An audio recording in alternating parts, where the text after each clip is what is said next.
Did you know that the trucking industry is worth over $900 billion and that there are over 3 million active truck drivers in the US alone?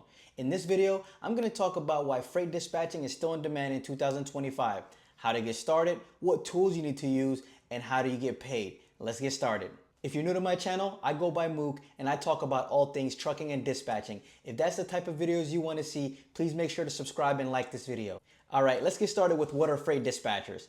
Freight dispatchers play a critical role in the trucking industry. They are the ones who book and assign loads to truck drivers. And there are really two ways that dispatchers work. They can work under a trucking company and book loads for their drivers, or they can become self-employed and work with multiple small trucking companies. Now, if you're a complete beginner, it makes sense to join a company so that you can get training and learn about dispatching. However, there are trainings that you can take to become a self-employed dispatcher and book loads for multiple drivers. If you're going to go the route of being self-employed, it makes sense to just start off with one client, learn the ropes, learn how to dispatch, and then expand your business. All right, the second thing we're going to talk about is the tools you will need to work as a dispatcher. Now, the essentials is you need a phone, a computer, access to a load board, and some kind of truck management system to keep track of the loads you book. All right, one of the tools I talked about that you're going to use as a dispatcher is a load board.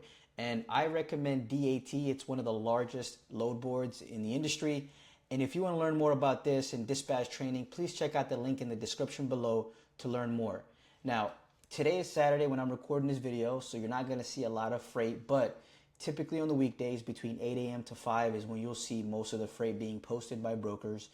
And DAT is used by freight brokers. Brokers are the middleman between a shipper and a carrier, and the dispatchers are going to go on the load board to find loads. So usually on the weekday, you'll see there's going to be more loads coming into a state and more loads that are going out than what you're seeing right now. And you're going to spend a lot of your time here under search loads. When you go to search loads, you will put in the origin or the pickup city, and you can also put the destination if you want or leave it blank. So I selected Monday and I selected van for dry van, and there are over 1,100 loads available on Monday. I talk about this and more in the Dispatch Bootcamp in the link below. All right, another tool that you're going to use as a freight dispatcher is some form of truck management system. Now, I use Airtable. This is a custom-made Airtable base that I created. If you need help setting something like this, make sure to email me. The email is also in the link in the description. But this is where you would keep track of how many loads you're booking, what loads that you booked for each driver, how much you guys got paid for that load. And this is how you keep track of your business. Especially if you're an independent freight dispatcher, you're going to need your own truck management system so you can track all the different clients that you have and their drivers and to stay organized. The third thing we're going to talk about is how to get paid as a dispatcher. Now, if you become a dispatcher that's working under a company, they typically will pay you a salary or hourly rate. However, if you become a self-employed dispatcher, then you can decide what you want to charge your clients. For example, the average is anywhere from 5 to 10% of the gross of the load that you book. So for example, let's say you booked a load for $1,000 for the driver and you were charging 8%.